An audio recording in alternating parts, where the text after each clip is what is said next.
Saker number 76 sat behind the desk of Dr. Greg Collins, wearing a synthetic biological casing that was a genetic match to the doctor of the same name. Nearly 2 years prior, number 76 had tracked down Dr. Collins, killed him, harvested his blood and organs, and stolen his identity. The abduction had been quiet, and the remains of Dr. Collins had been disposed in a manner that ensured no one would ever locate him. The Saker's design was virtually undetectable once its shell of stolen biological material had been applied, making number 76 a perfect mimic of Dr. Collins's anatomy. Since the abduction, number 76 had successfully integrated itself both into Collins's life and the SCP Foundation on Anderson's behalf. Now that it had succeeded in ousting researcher Conwell and gaining access to SCP-1360, all the pieces were in place. The only thing left was to await the proper moment to strike. Number 76 caught a glimpse of its reflection in Collins's computer screen and felt a small moment of sadness, or the closest thing to sadness an android could feel. It had grown to like its current identity and knew that its performance would soon come to an end. It then shrugged. It had been a fun ride up to this point. Number 76 was in no position to complain. The sound of someone entering its office shook it from its thought. Looking up, number 76 saw a pale ghoul of a man with long greasy hair and distinct dark rings around his eyes. A pair of leather gloves covered his hands as he balled them into tight fists. The man gave a disgusted frown at number 76 before he spoke. "Afternoon, Greg." The man's speech contained enough venom to kill an elephant. Number 76 programming recognized that the individual was Dr. Harold Thompson, and that it was in considerable danger. "Harold," number 76 began. What are you doing here? Does Dr. Fremont..." "I wouldn't worry about her," Harold said as he stepped towards the desk, causing number 76 to slide back in its chair. "In fact, don't worry about any of them. They're not my problem anymore. No one knows I'm here. It's just the two of us, old friend." I see," number 76 spoke as it began to slide its chair towards the opposite side of the room. "And why are you here, exactly?" "Photos." "I beg your pardon?" "Photos, damn it!" Harold shouted. 2 years ago, when Johnson left, he said he'd send photos to you. Photos of Jack and Elizabeth. Photos of Lisa. At this point, Harold began to cross to the other side of the desk. "He said you'd stop by and give them to me. He said you'd visit." Harold banged his fist on the desktop. "But you never stopped by, Greg. I waited 3 years and you never came. 3 years and the only face I saw was this stone-cold bitch Fremont. But now I'm here. Where are the photos, Greg?" Number 76 couldn't retreat any further. Its chair was now firmly pressed against the back wall, with it now trying to disappear into the upholstery. "Harold, I'm sorry that I didn't visit, but you have to realize that the opportunity never presented itself. Christ, you were a researcher yourself once. Hell, we worked on projects together. You know how these things are." Number 76 stopped as it watched Harold pull off one of his gloves. "Where are they?" he growled. "Harold, Zachary Johnson died about 1.5 years ago. Glioblastoma multiforme. That was the reason behind his retirement. He wanted to live in peace for the last few months of his life. He didn't have the heart to tell you. He had Conwell, Fremont, and I promise we wouldn't let you know," number 76 quickly replied. "There are no photos. There never were." Harold stopped. The anger in his eyes faded in an instant and was quietly replaced with realization. Tears began to roll down his cheeks and he turned away. "God damn it," Harold said between sobs. "God fucking damn it." Number 76 stared on. It slowly began to leave its chair and place a hand on Harold's shoulder. "I'm sorry," it said, jumping as Harold responded with a frustrated yell and turned on the spot. His bare fist struck number 76 across its face, and all at once its outer skin turned to solid marble. Harold looked at what he had accomplished and silently made his way to the other side of the room. He then slumped to the floor and placed his head in his hands and let out another furious cry, stopping only when he heard a sudden crack. He looked up to see the marble Dr. Collins crack and eventually shatter, sending shards scattering across the room. Some sort of android now stared back at him.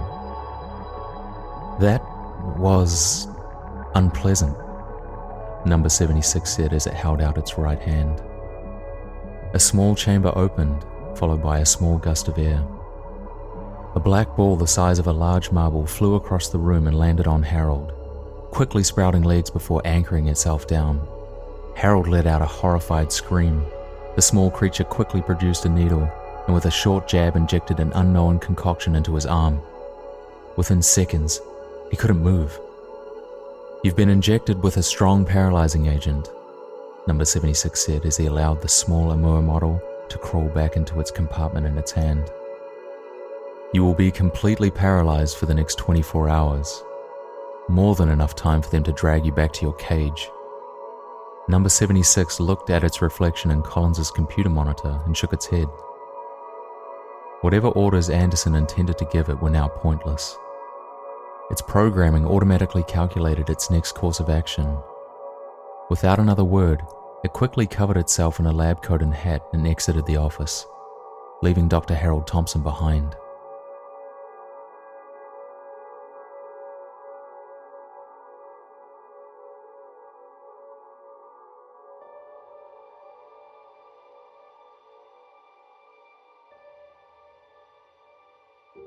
SCP-1360 sat quietly in its holding cell. Day in and day out, it was restrained in the back corner with little to do but draw on its notepad. Unfortunately, there was little for it to draw these days. As such, the droid sat silently waiting for the next time a researcher would come to cut away its skin. The droid's head snapped upwards as it heard gunshots coming from outside its cell, followed by muffled shouting, and then by silence. The door to the cell then opened, and what 1360 recognized as a Seika model android quickly stepped inside, sliding the door shut. The Seika quietly limped across the room and knelt next to 1360. Several gunshot wounds were visible in its plastic casings, and its left eye was cracked in numerous places. Its left forearm had been cut completely off. Silently, the Seika grabbed 1360's left hand and popped open the left middle finger. It then forcefully jammed a small object inside the cavity. For the first time in almost 10 years, SCP-1360 felt complete. Its missing component had finally been replaced. "Seika override commence," the Seika said. "ID number 76. Reinitialize PSHUD number 31 vocalization module. Restore PSHUD number 31 client data. James Hamilton and Sarah Hamilton." 1360 felt like a spark had ignited in its head. All the memories of its previous clients flooded back, hitting its consciousness like a hurricane. As the good and bad memories alike settled back into place, it looked into the eyes of the Seika and searched for the words it desired to say. "Thank you," 1360 spoke slowly. It had not heard its voice in such a long time that it had forgotten it had been programmed to sound like a young man in his 20s. The Seika nodded in return. "We don't have much time left, number 31. I've disabled the door mechanism, which should buy us a few minutes. If there's anything you'd like to ask or say, now would be the time." 1360 looked down at its notepad for a few moments, then back at number 76. It had numerous questions saved up. Before long, it chose one. "You've reinstalled my termination drive. Are we going to die?" "I'm afraid so, number 31, the Seika replied. "But in all fairness, you and I were never really alive." 1360 nodded quietly in understanding. Both of them were in no condition to fight their way out. "I'm sorry, then," 1360 said as it stared at the ground. "I'm a failure. I've caused Anderson nothing but grief. I should have been eliminated years ago, but they removed my termination drive when I lost them. I'm sorry." Yes, you did fail," And yes, you have caused Anderson trouble, but it's alright, number 31. Anderson doesn't blame you. They are always watching. They know it wasn't your fault your termination drive was removed, or that you lost your last clients. Please consider yourself absolved. There was now a loud banging coming from the door. Foundation personnel were attempting to get into the containment cell. Shall we then? Number 76 asked. The Peregrine nodded and held out its hand, which the Seiki unit clasped tightly. Very well then. Activate Foundation Protocol.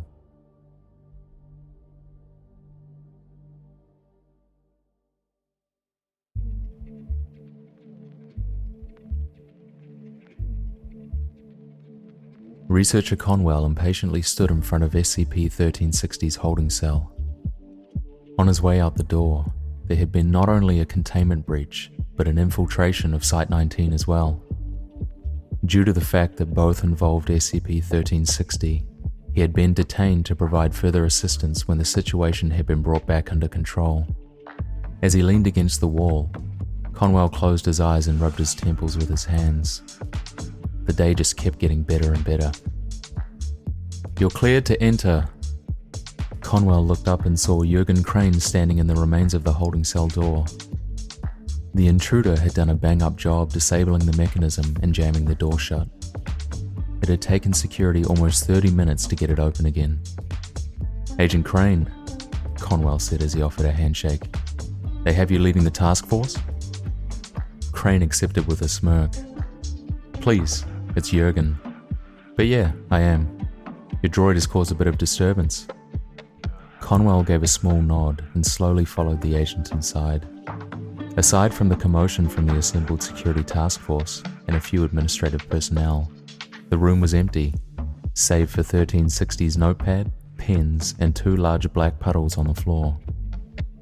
Conwell quietly moved through the crowd to the notebook, gingerly picking it up and flipping through its pages. All were blank. He then sighed as he looked down at the puddles. Each was black as obsidian, with the consistency of pudding. Kneeling down, Conwell swirled a gloved finger through the goo and gave a small, sad smile. Foundation Protocol, he thought to himself.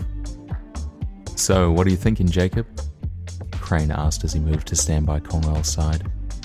You're the expert on this thing. Where should we start looking? Nowhere, Conwell replied. 1360's been neutralized. Anderson activated its Foundation Protocol. It's what? It's a built-in self-destruct mechanism, Conwell answered, showing the black liquid on his hand to the agent. We've seen it before during Agent Merlot's failed sting last week. Anderson wasn't trying to get the droid out. They wanted to destroy it. The room fell silent. All eyes turned to the black puddles. Eventually, one of the administrative staff ordered samples to be taken and for the task force to disperse and await further orders. Conwell was given clearance to catch his flight. One by one, the personnel filed out of the room, eventually leaving only Conwell and the researchers left behind to collect the samples from the puddle. Conwell's sad smile returned as he stared into the black liquid, barely able to see his own reflection in the dim lighting. Goodbye, he thought to himself, and then turned to take his leave.